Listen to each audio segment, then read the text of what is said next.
जय हिंद दोस्तों। आज बहुत मुझे अच्छा लग रहा है कि आज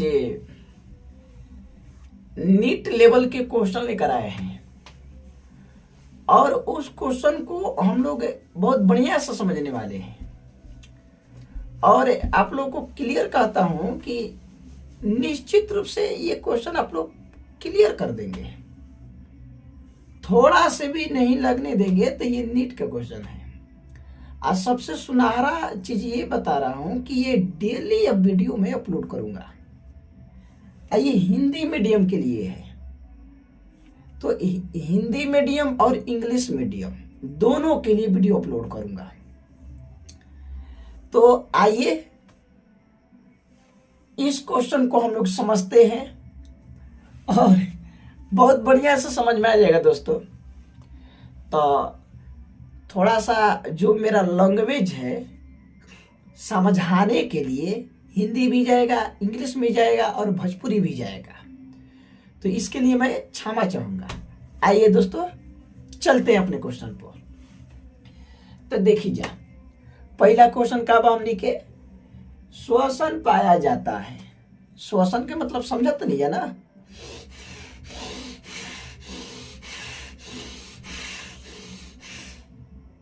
ये श्वसन होता है। हम लोग को लगता है ना कि हम लोग जीव हैं तो हम लोग सांस लेते हैं, और दिखाइयो देता है तो छाती अप डाउन कर रहा है तो सांस ले रहा है। हाँ, आप पेड़ पौधा को देखते हैं तो लगता है कि सबसे सांसें नहीं ले रहा है। कहाँ उसका छाती अप डाउन करता है? नहीं करता है, लेकिन लेता है। तो श्वसन पाया जाता है दोस्तों। नीट के क्वेश्चन है और एक क्वेश्चन 4 नंबर का होता है, 4 अंक देगा। ये क्वेश्चन वैसा है चुन चुन कर लिखे हैं, ज्यादा क्वेश्चन है, ये बस 5 क्वेश्चन है, 5 चुन चुन को लिखे हैं। बहुत शानदार क्वेश्चन है। आइए समझते हैं। श्वसन पाया जाता है। देखिए इसके पहले कंसेप्ट को समझते हैं। कंसेप्ट इसका ये है कि 2 चीज होता है, एक प्रकाश होता है और दूसरा अंधेरा होता है। तो श्वसन क्रिया दोस्तों प्रकाश में भी होता है और अंधेरा में भी होता है। ये नहीं होता है कि केवल श्वसन क्रिया प्रकाश की उपस्थिति में ही होता है। अब तक रात में पेड़ पौधा मर जाता होगा, सांसें नहीं लेता होगा तो है नहीं। तो श्वसन क्रिया प्रकाश और रात्रि दोनों समय में होता है, यानी अंधेरा में भी होता है। प्रकाश और अंधेरा पे निर्भर नहीं करता है।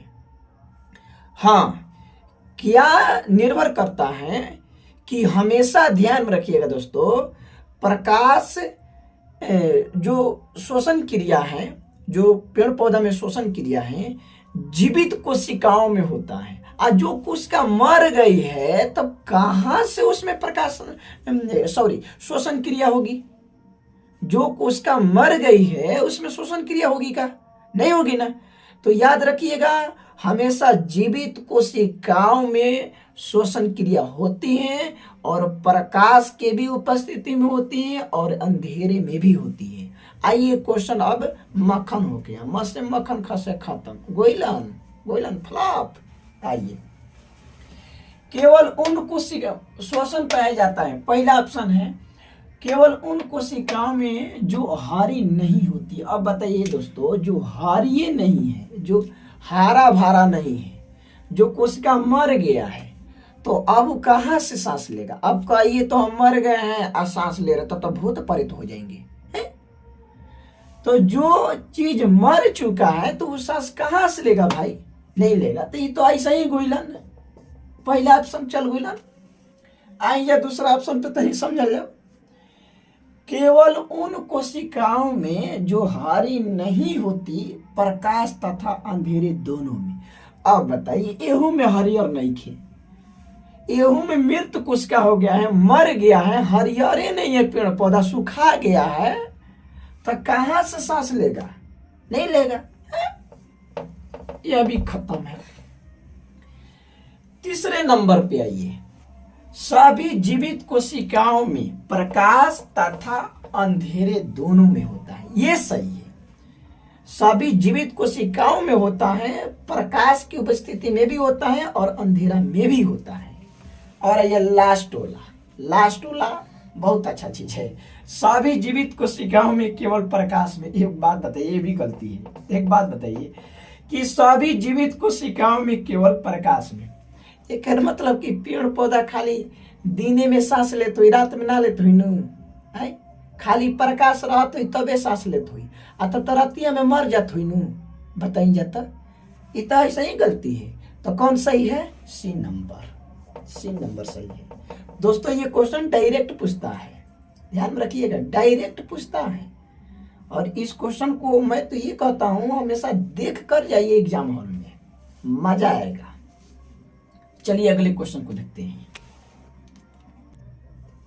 हाँ देखिए जा, दूसरा क्वेश्चन है, निम्नलिखित में से कौन सा पादप वातावरण से नाइट्रोजन को स्थिर कर सकता है? यानी कौन सा पेड़ पौधा है, पादप है जो वातावरण से नाइट्रोजन को स्थिर कर सकता है, रोक सकता है, स्थिर कर सकता है, एक ठई कर सकता है। तो पहला ऑप्शन में मटर है, दूसरा में गेहूं है और तीसरा में चावल है। पहला में मटर, दूसरा में गेहूं और तीसरा में चावल और चौथा में डी में मक्का है। तो दोस्तों यहाँ पर सही आंसर हम लोगों का मटर है। मटर क्या है? मटर। याद कर लीजिएगा, कौन सा पादप वातावरण से नाइट्रोजन गैस को स्थिर करता है? तो कौन सा? मटर, जिसको हम लोग छेमी बोलते हैं। छेमी सब्जी उब्जी में डालते हैं। अगला देखिए, तीसरा नंबर क्वेश्चन, यदि रक्त से कोशिकाएं हटा दी जाए तो शेष द्रव होगा। अब बताइए ना, यदि रक्त से कोशिकाएं हटा दी जाए तो शेष द्रव होगा। भैया एक बात बताएं, आइए समझाते हैं। देखिएगा, जिस बर्तन में मिठाई रहता है ना, दुकान पर मिठाई रखले रहता है, तो उसमें मिठाई टाइप के गोले गोले मीठा रहता है। करियावा रसगुल्ला चाहे रसमलाई देखिएगा ना, अच्छा है, ये स्पंज आता है, बहुत फेमस है, अभी आजकल चल रहा है। तो इसमें सीरा रहता है। तो एक बात बताइएगा, बर्तनवा में समय मिठाई छाड़ के हटा दीजिएगा तो बर्तनवा में क्या बच जाएगा? सीरा ना, सीरा जो मीठा लगता है, चटक में मीठा लगता है। तो अब बताइए कि रक्त 3 कोशिका से मिलकर बना होता है ना। कितने कोशिका से? 3 कोशिका से, आरबीसी, डब्ल्यूबीसी और प्लेटलेट्स। RBC, WBC, platelets. और कहा जाए कि ब्लड कितने पदार्थों से मिलकर बना होता है? तो 2, एक रुधिर कणिका है और दूसरा है प्लाज्मा। तो एक बात बताइए, रुधिर कणिका क्या है? कोशिका है, 3 प्रकार की होती है। और पूरा ब्लड 2 पदार्थ के मिलने से बना है, प्लाज्मा से और रुधिर कणिका से। और पूरा रुधिर कणिकाएं को कोशिका बोलते हैं। और पूरा कोशिका को छान देंगे तो क्या बच जाएगा? क्या बचेगा भैया? प्लाज्मा बच जाएगा। क्या बचेगा? प्लाज्मा। हाँ, तो ये सही आंसर है, बी नंबर। तो सीरम नहीं होगा और लिम्फ भी नहीं होगा और साइनोविल द्रव भी नहीं होगा। क्या होगा? प्लाज्मा होगा। आइए हम लोग नेक्स्ट क्वेश्चन को देखते हैं। हाँ देखिए जा, चौथा क्वेश्चन, स्पाइनल कॉर्ड वह मस्तिष्क को घेरने वाली झिल्लियां कहलाती है। जो ये देखते हैं ना दोस्तों, यहाँ पर खाल होता है पीठ के पास में, पीठ के, यानी हम लोग के जो डांड है, डांड के बीच में खाल होता है। लगता है कि ससुरा कटोरी है, कटोरी। अब पूरा एकदम यहीं से पूरा शरीर के अंदर नस वितरित रहता है, यानी इसी को स्पाइनल कॉर्ड बोलते हैं। ध्यान में रखिएगा, पोलियो मरता है बच्चा के ना, तो स्पाइनल कॉर्ड में मरता है।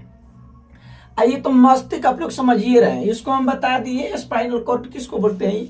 ये जो ये डांड होता है ना, डांड के पास में देखिएगा खाल होता है। बहुत खाल होता है, उसी को स्पाइनल कोड बोलते हैं। स्पाइनल कोड में पोलियो मारता है, पोलियो मार देगा गोड़ में विकलांग हो जाएगा, चाहे होते विकलांग हो जाएगा। मैं नसिए उजुगो ये सब पसर रहला भर शरीर में आई आ मार दिलस गोड़ वाला नस में तो गोड़ एकदम खत्म विकलांग हो गल, हाथ वाला में मारला हाथ विकलांग हो गल। तो क्वेश्चन का कह रहा है स्पाइनल कॉर्ड व मस्तिष्क को घेरने वाली झिल्लियां कहलाती है। तो दोस्तों यहाँ पर है, सीधे मैं आंसर बोलना चाहूंगा, तो ये ऑप्शन इज ए सही है, ए ऑप्शन नंबर सही है। मेनिनजिस ये गलती है, ये भी गलती है, ये भी गलती है। ये एक्सन नहीं होगा, नेफ्रॉन नहीं होगा, मेनिनजाइटिस नहीं होगा, तो कौन सही होगा? मेनिनजिस, मेनिनजिस। ठीक है, आइए नेक्स्ट क्वेश्चन। हाँ जा तो 5वां नंबर देखल जाऊ। रात्रि के समय एक व्यक्ति को वृक्ष के नीचे नहीं सोना चाहिए क्योंकि वृक्ष, बताइए ना, रात्रि के समय में हम लोग सोते हैं वृक्ष के नीचे। 20 सिवान में हमारे पिताजी जाते हैं वृक्ष के नीचे सो जाते हैं, तो आखिर क्यों नहीं सोना चाहिए, क्या कारण है? आइए समझते हैं हम लोग, समझा जाए इस चीज को। रात्रि के समय O2 मुक्त करता है, यानी जो वृक्ष है रात्रि के समय में O2 मुक्त करता है, ये पहला ऑप्शन कह रहा है ना। दूसरा समझिए, बताइए कि रात्रि के समय में O2 मुक्त करता है, ऐसा ही गलती है, गलती ऐसा ही है। रात्रि के समय में प्रकाश संश्लेषण की क्रिया नहीं होती है, तो कहां से O2 मुक्त करेगा भैया? नहीं करेगा। रात्रि के, दूसरा ऑप्शन देखिए, रात्रि के समय CO2 मुक्त नहीं करता है। अब बताइए कि रात के समय में CO2 ही मुक्त करता है, ये भी गलती है। ये सी नंबर देखिए, रात्रि के समय CO2 मुक्त करते हैं, हाँ, इसी कारण नहीं सोना चाहिए, ये ऑप्शन सही है। रात्रि के समय में सभी वृक्ष, नहीं सॉरी, रात्रि के समय में अधिकतर वृक्ष CO2 मुक्त करता है रात्रि के समय में, इसीलिए रात्रि के समय में वृक्ष के नीचे नहीं सोना चाहिए, नहीं तो दम फूले लगी। अब ये तो डी नंबर तो ऐसे ही गलती है। अब बताइए तो कह रहा है तो जल मुक्त करता है, जल मुक्त करता है। तो दोस्तों ये हम लोग को 5 क्वेश्चन था, इस क्वेश्चन को देख लीजिएगा, याद कर लीजिएगा, और ये वीडियो आप लोग अगर देख लिए हैं तो निश्चित रूप से आप लोग को याद हो गया होगा। और हम लोग कल नेक्स्ट वीडियो में बताएंगे। और एक बात बता देना चाहता हूं दोस्तों, अगर आप नीट क्वालिफाई करना चाहते हैं या जी मेंस में जाना चाहते हैं या कोई भी अपने टारगेट को, अपने सपना को पूरा करना चाहते हैं, तो हमेशा खुश रहिएगा और एंजॉय से पढ़िएगा। बलाते पढ़ाई नहीं, बलाते पढ़ाई कीजिएगा तो हार हो जाएगा। एंजॉय से पढ़ाई कीजिएगा, खुशी से पढ़ाई कीजिएगा तो जीत हो जाएगा। मेहनत रूपी आग में अपने आप के झोंक दो, तभी तो मिलेगा ना सफलता। जितना सोना तपता है उतना ही महंगा होता है, जितना ही हम लोग तपेंगे, मेहनत करेंगे, उतना ही क्वालिटी में आएंगे, है ना, बहुत बढ़िया इंसान बन जाएंगे। तो जय हिंद।